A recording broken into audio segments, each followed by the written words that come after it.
आज हम FY BCom subject economics semester 2 के मोस्ट इम्पॉर्टेंट क्वेश्चंस आंसर्स को समझेंगे और याद करेंगे। 1, 2 और 3 तो हमने पढ़ लिया था, समझ लिया था, 4 से बाकी था। तो क्वेश्चन नंबर 4, જુદા જુદા વ્યવસાયમાં વેતન તફાવતના કારણો દર્શાવો।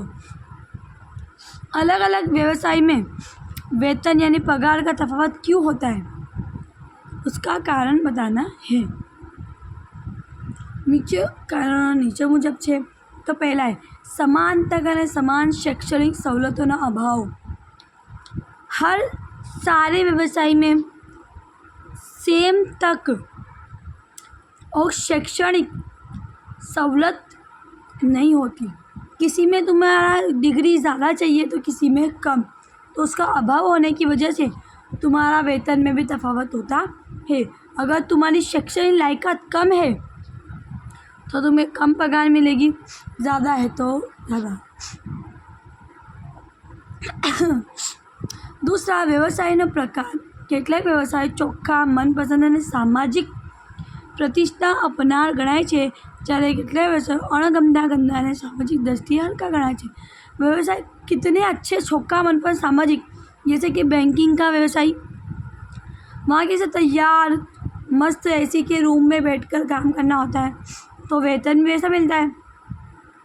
जबकि मजदूर क्या करता है, सड़क पे मजूरी उठाता है, मजूरी करता है, समाज की दृष्टि उसको क्या हल्का यानी कि निचला काम गिनते हैं, तो उसके वेतन में भी तफावत है।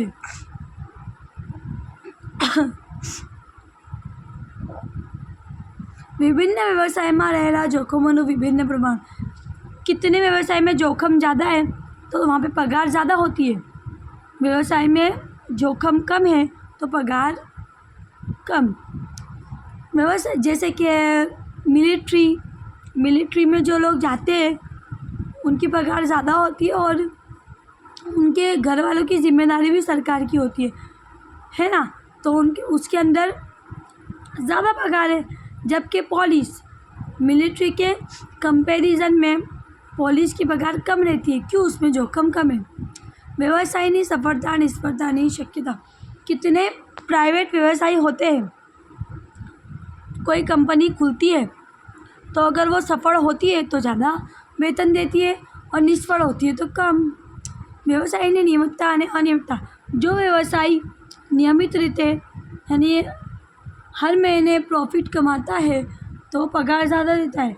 अनियमित, अगर उसने व्यवसाय अनियमित रहा यानी कि प्रॉफिट नफ़ा अनियमित कमाया, कभी ज़्यादा कभी कम, तो उसकी वेतन भी कभी कम और कभी ज़्यादा रहता है। व्यवसाय साथ संकળાયેલી प्रतिष्ठा। कितने व्यवसाय के साथ प्रतिष्ठा संकળાયેલી होती है, जैसे कि समझ लो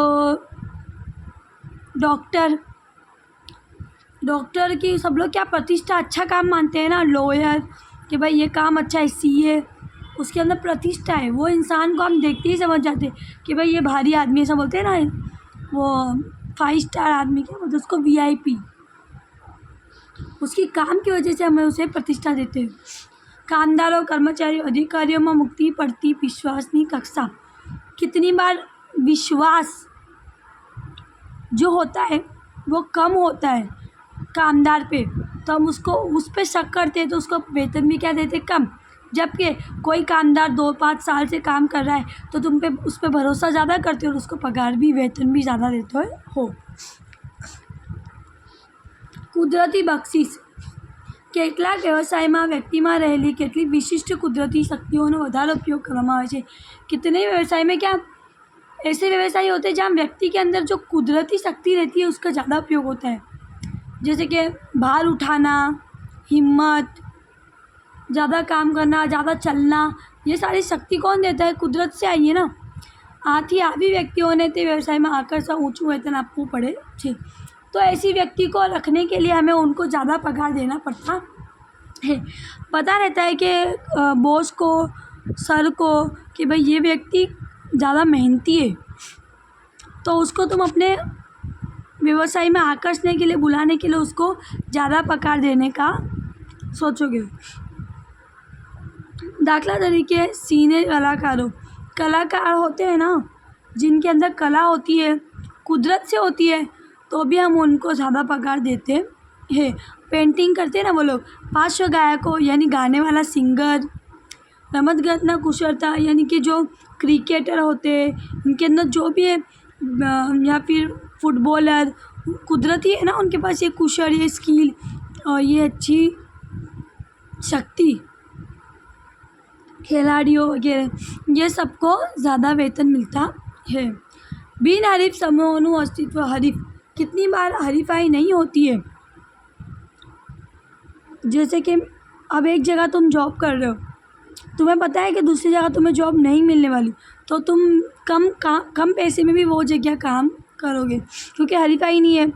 श्रम बजाने अपूर्णता, कितनी बार बाजार में श्रम यानी कि जॉब कम होती है, रोज़गार कम होती है, तब भी तुम्हें वेतन कम या ज़्यादा मिलता है। સમગ્રલક્ષી વેતન અને કાર્યલક્ષી વેતન એટલે શું? જ્યારે અમુક સમય કામ કરવાથી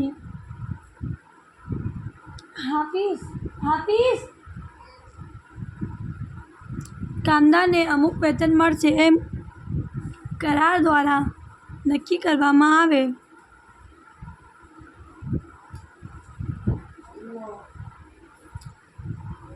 અમુક સમય કામ કરવાથી કામદારને અમુક વેતન મળશે એમ करार द्वारा नक्की કરવામાં આવે। यानी कि तुमने एक डील करी, एक मीटिंग करी, एक सौदा किया कि कामदार 2-3 महीने मेरे यहाँ काम करेगा, ऐसा करार किया और तुम उसको इतना वेतन दोगे। करार यानी लिख कर बताया, ત્યારે તેને સમયલક્ષી વેતન કહેવામાં આવે છે। तो उसको समयलक्षी वेतन कहते हैं, क्योंकि तुमने करार में क्या लिखा कि इतने समय तक कि मैं इसको काम दूंगा और इसको इतना ही वेतन दूंगा, इतना ही पगार दूंगा, समय के हिसाब से। દાખલા તરીકે કામદારને 8 કલાક કરવાને બદલે દૈનિક ₹100નું મહેનતાણું આપવામાં આવતું હોય તો તેને સમયલક્ષી વેતન કહેવામાં આવે છે। जैसे कि कामदार को तुमने कहा कि 8 कलाक तू काम कर, मैं रोज़ तेरे को ₹100 दे दूंगा। जैसे तू काम करेगा, जितने कलाक करेगा, 16 कलाक करेगा तो 200, तो उसको कहते हैं समयलक्षी वेतन। बीजी तरफ જ્યારે અમુક કામ પૂરું કરવાથી અમુક વેતન મળશે। अब दूसरी तरफ ऐसा होता है, कोई प्रोजेक्ट देता है, जैसे कि मेरा कोई पढ़ाने का प्रोजेक्ट है कि भाई तुम ये पूरी 10वीं इंसान को करवा दो, मैं तुम्हें पूरे पैसे इतने दूंगा। अब उसमें मेरा मतलब, उसमें मेरी मर्ज़ी ना कौन से दिन में पढ़ाऊँ, कौन से दिन नहीं पढ़ाऊँ, है ना। उस पर वो लोग, मुझे वेतन तो पूरा मिलेगा, भले मैं रात में पढ़ाऊँ, दिन में पढ़ाऊँ, तो उसको कहते हैं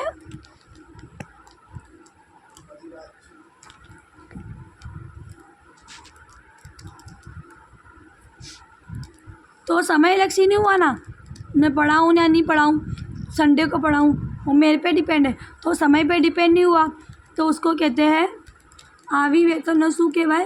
કરાર દ્વારા નક્કી કરવામાં આવ્યું હોય।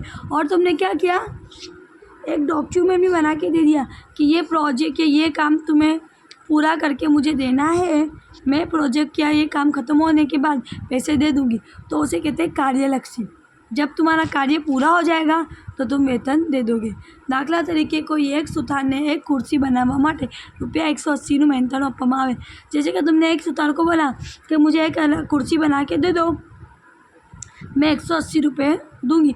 अब 2 कुर्सी बनाओगे तो ज़्यादा मिल जाएगी, कुर्सी पे है ना, तुम कितनी कुर्सी बनाओगे, समय पे नहीं है, तुम कितने समय पे बना रहे हो। तुम 10 कलाक में भी एक कुर्सी बनाओगे तो भी तुम्हें 180 मिलेंगे, 2 कलाक में बनाओगे तो भी 180। ત્યારે તેને કાર્યલક્ષી વેતન કહેવામાં આવે છે। ખુરશી તૈયાર કરવા માટે 2 દિવસ કે 3 દિવસ લાગે તો પણ તેને મળતું વેતન તો 180 જ રહેશે। અહીં વેતન સમયના આધારે નહીં, પરંતુ અમુક સોંપેલું કાર્યને પૂરું કરવાને આધારે અપાય છે। यहाँ पे वेतन समय के आधार नहीं, कार्य पूरा होगा उस पर देंगे। આમ સમયલક્ષી વેતન એ કામદાર કેટલા સમય સુધી કામ કરે છે તેના પર આધાર રાખે છે। સમયલક્ષી में कितने समय तक काम करेगा उस पर। જ્યારે કાર્યલક્ષી કામદાર પૂરું કરવામાં આવે ત્યારે કામના પ્રમાણમાં આપવામાં આધાર રાખે છે। કાર્યલક્ષી में जितना तुमने काम किया होगा उतना तुम्हें वेतन मिलेगा। Thank you.